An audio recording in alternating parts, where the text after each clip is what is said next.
M के times news में आपका स्वागत है। मैं हूं एम के आजाद। आज हम बात करेंगे कि झारखंड ने फिर एक राजनीतिक करवट ले ली। आज हम इसी को टटोलने की कोशिश करते हैं। आप बड़े आराम से आप देखते चले जाइए। हमारे इस वीडियो में बने रहिएगा तो आप आसानी से देख सकते हैं कि फिर झारखंड ने एक नई राजनीतिक करवट कैसे ली। और राजनीतिक घटनाक्रम को अगर आप देखा जाए तो दो बड़ी घटना ने झारखंड मुक्ति मोर्चा को एग्रेसिव जरूर कर दी। और एक बार फिर झारखंड मुक्ति मोर्चा और इंडिया गठबंधन के लोग भारतीय जनता पार्टी को फिर कोसते हुए नजर आए, पानी पी पी कर कोसते हुए नजर आए। पहली राजनीतिक घटना को समझ लीजिए। आज कल्पना सोरेन का हेलीकॉप्टर को आधे घंटा रोक दिया गया। घाटशिला के कार्यक्रम के बाद उनको लातेहार के जगन्नाथपुर जाना था, लेकिन इसी बीच जो सनसनी फैली कि कल्पना सोरेन का हेलीकॉप्टर आधे घंटा रोक दिया गया। नो फ्लाइंग जोन की शिकायत के आधार पर जब रोका गया तो कल्पना सोरेन सामने आई और जिस बातों को लेकर वो पूरी तरह से प्रहार करते नजर आई उसको भी आज टटोल लीजिए। जी हाँ, उन्होंने अपने कार्यक्रम में जिस तरह मोबाइल के मार्फत से अपने लोगों से संपर्क करने की कोशिश। जोहार, आज अभी हम घाटशिला में हैं और घाटशिला में यहाँ मेरा कार्यक्रम था। आदरणीय रामदास सुरीन भैया का हम लोग चुनावी सभा कर रहे थे। इसके बाद मेरा कार्यक्रम जगन्नाथपुर, लातेहार और तोरपा में है। लेकिन अगर आप देखिए कि इस चुनाव के माहौल में भी केंद्र सरकार अपनी किस तरीके से कुनीतियां चालू रखी हुई हैं और हम लोगों को परमिशन नहीं दिया जा रहा है कि हम जगन्नाथपुर में जाकर के, लातेहार में जाकर के और हम अपना तोरपा में जाकर के अपनी चुनावी सभा को संबोधित कर पाएं। अब ये झारखंड में जो चुनाव हो रहा है, एक तो समय से पहले ये लोग कराते हैं केंद्र सरकार, उसके बाद में ये 5 चरण का चुनाव 2 चरण में कराते हैं। और आज जब पहले चरण का आखिरी दिन है, जब चुनाव में हम अपनी जीतोड़ पूरी मेहनत के साथ प्रचार में उतरे हैं, तो ये हमारे आगे के कार्यक्रमों को बाधित कर रहे हैं। मैं आप लोगों को बता देना चाहती हूँ, आप इस बार झारखंड में आपकी कोई भी कुनीतियां चालू नहीं रहेंगी और आप लोगों ने हमारे झारखंड में हमारे चुनाव को जो प्रभाव करने का काम किया है, इसका जवाब आपको जनता देने वाली है।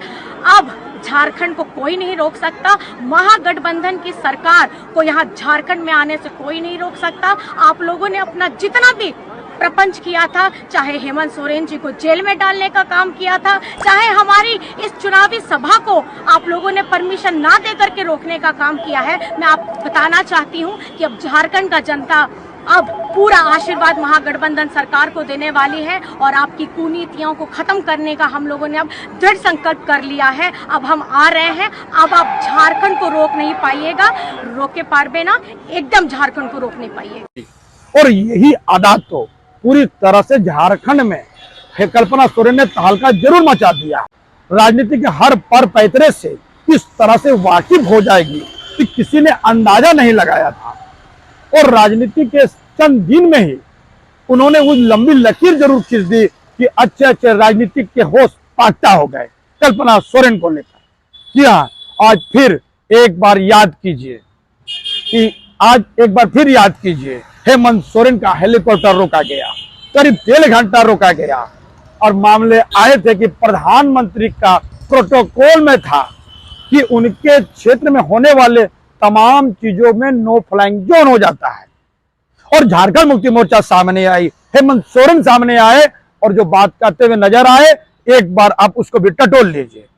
वो कहते हुए नजर आए उस वक्त में हेमंत सोरेन कि जब एक आदिवासी का बेटा जब मुख्यमंत्री रहता है तो किस तरह ये लोग फंसा के जेल भेजने का काम किया, उनके इस्तीफे लिए गए। और अब जब एक आदिवासी का बच्चा हेलीकॉप्टर उनमें उड़ रहा है तो ये लोग को ये भी रास नहीं आ रहा है। साफ मकसद है कि वो किसी तरह से अपने वोट बैंक को यह बताना चाहता है कि हमारे पास हम एक आदिवासी का बच्चा है, तो एक कमजोर लोग हैं और ये लोग किस तरह से दबाते हुए नजर आते हैं। और तमाम चीजों के बीच जब वो ये कहते हुए अपनी भाषा में अपने लोगों को ललकाते हुए नजर आते हैं कि नाय पार भी, जब हेमंत सोरेन ने यह बात कहा तो कल्पना सोरेन ने भी अपने हेलीकॉप्टर रोकने के समय में जो बात दोहराई उसमें एक बात यह भी आया कि नाई जीते पर भी, नाई पर भी। तो बड़ा दिलचस्प है, एक ही नारा, एक ही स्लोगन के साथ जिस तरह कदम ताल मिलाते हुए हेमंत सोरेन और कल्पना सोरेन ने राजनीति में जिस नए आयाम को गढ़ दिया है और जिस तरह से नई राजनीति को जन्म दे दिया, अपने लोगों को बांधने में जो कामयाबी जिस तरह से हेमंत सोरेन को कोल्हान क्षेत्रों में मिला, तो संथाल परगना में कहना ही क्या है।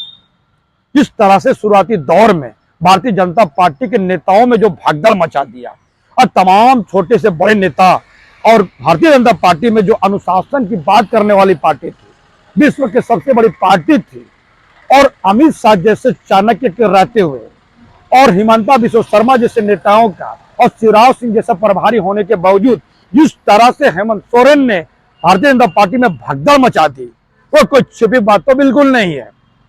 और जब हेमंत सोरेन सामने आए तो उनके चेहरे के सामने जब कोई मुख्यमंत्री का चेहरा भारतीय जनता पार्टी के पास मिला नहीं, तो कहा क्या जाए, सब कुछ राजनीति में स्पष्ट होता हुआ दिखता है।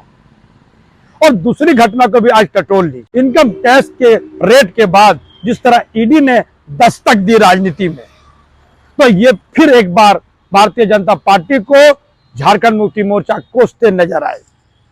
तो अभी आप समझ लीजिए, जिस तरह से बताया जा रहा है कि ईडी के जो छापे पड़े, उसका मकसद घुसपैठ में किसी तरह मनी ट्रेल को खोजना है। बड़ा दिलचस्प है, यानी घुसपैठियों के अंदर में मनी ट्रेल सामने आ जाए और झारखंड की राजनीति उबाल पे हो। और चुनाव से एक दिन पहले जब फर्स्ट चरण के चुनाव है, जब ये कुछ होता हुआ नजर आए, तो समझा जा सकता है कि भारतीय जनता पार्टी को झारखंड में सत्ता की बेकरारी किस तरह पागल बना दी है, किस तरह बेचैन कर दी है, ये आज समझते हुए चले जाइए।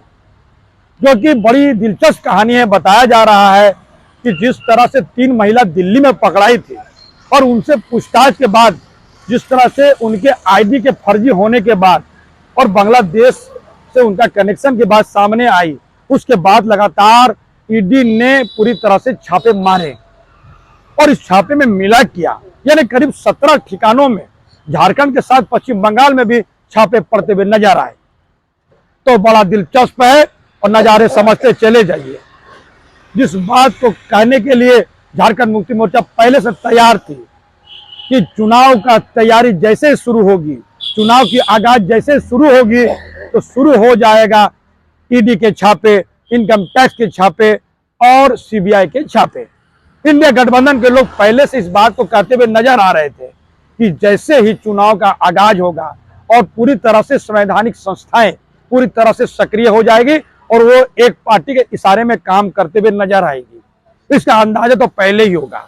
इनकम टैक्स ने हेमंत सोरेन के निजी सचिव सुनील श्रीवास्तव के छापे मारे और जो बात सामने आते चली जाए, तो दिन भर राजनीतिक गलियारों पे जिस तरह से नेताओं के भाषण से ज्यादा जब इनकम टैक्स के छापे को लेकर राजनीतिक सरगर्मियां बढ़ जाए, तो राजनीति में भूचाल तो आना ही है।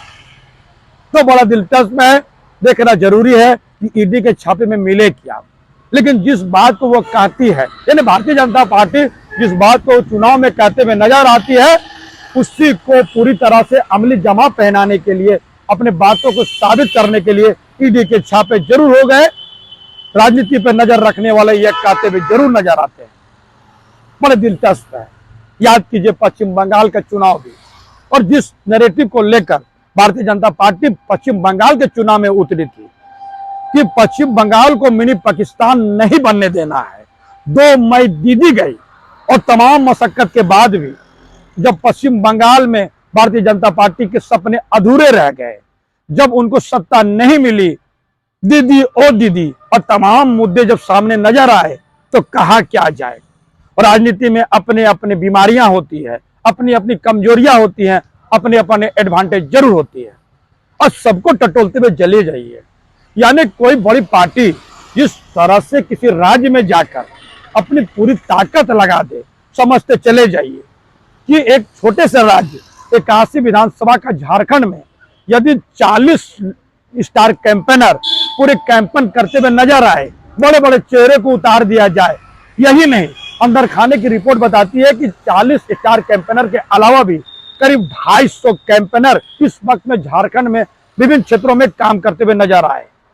तो कहा क्या जाए, लेकिन हेमंत सोरेन और कल्पना सोरेन दोनों ने इस तरह से भारतीय जनता पार्टी के तमाम मुद्दे पर खुलकर बोलते हुए नजर आए, प्रहार करते हुए नजर आए। एक शुतुरमुर्ग का नारा दिया गया कि शुतुरमुर्ग किस तरह अपना चेहरा जो है वो छिपा लेता है, अपना मुंह नीचे गाड़ लेता है, वो तमाम चीजों के बीच हसदो अरण्य जंगल की बात भी कहा जाने लगा। अडानी के भी मामले उठाते हुए नजर आए कि किस तरह हसदेव अरण्य में अडानी के कोयला खदान को देने के लिए किस तरह से 2.5 लाख पेड़ काटे गए, और तमाम मुद्दे चंपाई सोरेन को लेकर भी जो तरह से कल्पना सोरेन प्रहार करते नजर आई। तो कहा जा सकता है कि कोल्हान और संथाल परगना में बड़ी चुनौती झारखंड मुक्ति मोर्चा के हेमंत सोरेन और उनकी अर्धांगिनी कल्पना सोरेन ने जबरदस्त चुनौती पेश की। आने वाला वक्त यानी 23 नवंबर को पता चलेगा कि ऊंट किस करवट बैठ रही है। क्या झारखंड मुक्ति मोर्चा के हेमंत सोरेन की सत्ता में वापसी हो सकती है, या फिर भारतीय जनता पार्टी को एक गुल खिला लेगी। और जिस तरह से कल्पना सोरेन ने राजनीति में नया आम करने की कोशिश की, जिस शब्दों का प्रयोग वो करते हुए नजर आई, और जिस सादगी के साथ उन्हें तमाम वस्त्र बदले अपने आदिवासी भाइयों में और झारखंड के मूलवासियों में जो पहचान छोड़ी, और जिस राजनीति को गढ़ने की कोशिश की, उसमें वो कामयाब होते हुए दिखती है।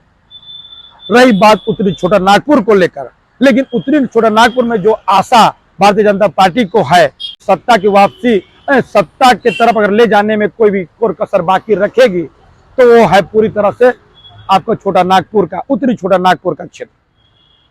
तो बड़ी आशा है पलामू प्रमंडल में क्या होंगे, उत्तरी छोटा नागपुर में क्या होगा, दक्षिण छोटा नागपुर में क्या होगा, संथाल परगना में क्या होगा, और आपका कोल्हान प्रमंडल में क्या होगा, ये तमाम चीजें 23 नवंबर को पता चलेगा।